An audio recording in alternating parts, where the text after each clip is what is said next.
जय श्री राम मित्रों, आप सभी का मेरे दिव्य लोक इस चैनल पर स्वागत है। आज हम सुनेंगे मरते वक्त बाली ने अंगद से कही थी ये 3 ज्ञान की बातें। आप भी जानिए। रामायण में जब श्री राम ने बाली को बाण मारा तो वह घायल होकर पृथ्वी पर गिर पड़ा था। इस अवस्था में जब पुत्र अंगद उसके पास आया तब बाली ने उसे ज्ञान की कुछ बातें बताई थीं। ये बातें आज भी हमें कई परेशानियों से बचा सकती हैं। यहाँ जानिए ये बातें कौन सी हैं। ये है बाली वध का प्रसंग। जब बाली श्रीराम के बाण से घायल होकर पृथ्वी पर गिर पड़ा तब बाली में श्रीराम से कहा कि आप धर्म की रक्षा करते हैं तो मुझे बाली को इस प्रकार बाण क्यों मारा। इस प्रश्न के जवाब में श्री राम ने कहा कि छोटे भाई की पत्नी, बहन, पुत्र की पत्नी और पुत्री ये सब समान होती हैं और जो व्यक्ति इन्हें बुरी नजर से देखता है उसे मारने में कुछ भी पाप नहीं होता है। बाली, तूने अपने भाई सुग्रीव की पत्नी पर बुरी नजर रखी और सुग्रीव को मारना चाहा। इस पाप के कारण तुझे बाण मारा है।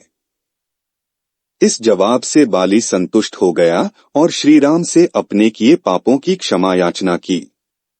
इसके बाद बाली ने अंगद को श्रीराम की सेवा में सौंप दिया।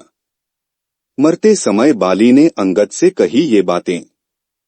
बाली ने कहा, देश कालो भजस्वाद्य क्षमाण प्रिया प्रिय, सुख दुख हसह काले सुग्रीव वशबो भव।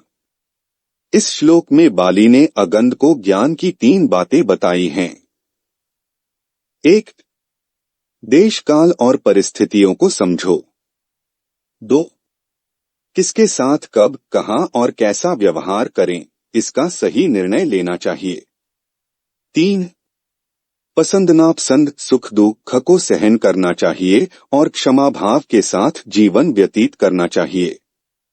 बाली ने अंगद से कहा, ये बातें ध्यान रखते हुए अब से सुग्रीव के साथ रहो। आज के समय में भी यदि इन बातों का ध्यान रखा जाए तो हर इंसान बुरे समय से बच सकता है। अच्छे बुरे हालात में शांति और धैर्य के साथ आचरण करना चाहिए। इसके बाद बाली ने प्राण त्याग दिए।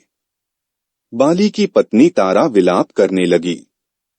तब श्रीराम ने तारा को ज्ञान दिया कि यह शरीर पृथ्वी, जल, अग्नि, आकाश और वायु से मिलकर बना है। बाली का शरीर तुम्हारे सामने सोया है, लेकिन उसकी आत्मा अमर है तो विलाप नहीं करना चाहिए। इस प्रकार समझाने के बाद तारा शांत हुई।